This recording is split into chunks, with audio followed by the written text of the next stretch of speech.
Samantala, kinuwestiyon ng ilang senador ang kredibilidad ng bagong witness na si Dennis Cunanan sa pagdinig ng Senado. Sinabi naman ni Senadora Miriam Defensor Santiago na may kredibilidad at maraming nalalaman si Cunanan. Si Haji Camino, pagbalita. Maraming nalalaman na hindi maaaring imbento lamang at may kredibilidad. Yan ang nakikita ni Senadora Miriam Defensor Santiago sa bagong witness na si ex-TRC Director General Dennis Cunanan na humarap sa PDAF scam hearing ngayong araw. Detalyado ang mga sagot at nagsasabi umano ng katotohanan si Cunanan. Naniniwala si Senator Miriam Defensor Santiago na posibleng makonvict ang mga sangkot na mambabata sa scam sa pamamagitan ng testimonya ng ex-TRC Director General. Gayunpaman, kinakailangan din anyang ikonsidera at timbangin ang naging testimonya ni Ruby Tuason. Sa usapin ng conspiracy, kumbinsido si Santiago sa sagot ni Cunanan na may namuong conspiracy kina Senator Estrada, Senator Revilla at Senator Juan Ponce Enrile dahil sa tatlong magkaparehong bagay.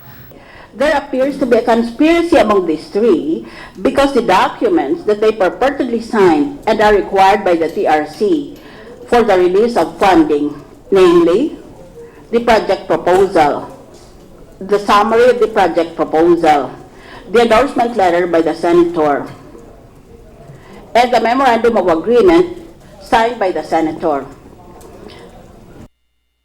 In the case of all three offices of the senators, Enrile, Estrada, Revilla, the format and even the phraseology is exactly the same. It looks like they were just copied from each other. Samantala, hindi pa man tuluyang kumbinsido, umaasa pa din si Senator Grace Poe na ibubunyag din ni Cunanan ang lahat ng nalalaman patungkol sa scam. Para sa akin, tignan din natin ang pananagutan nila sa kanilang sariling pagkakadawit. Ayaw niyang aminin yung mga ibang bagay. So maaaring tanggapin natin ang kanyang testimonya sa ibang bagay, pero suriin din natin kung siya ba'y talagang makatotohanan sa lahat-lahat ng aspeto nito. Nais naman ni Senador J.V. Ejercito na matapos na ang pagdinig lalo pat ito na ang ikasyam na hearing ng Senate Blue Ribbon Committee sa pork barrel scam. Well, ako gusto ko matapos na ito, no? So the Senate could move on, the institution could move on kasi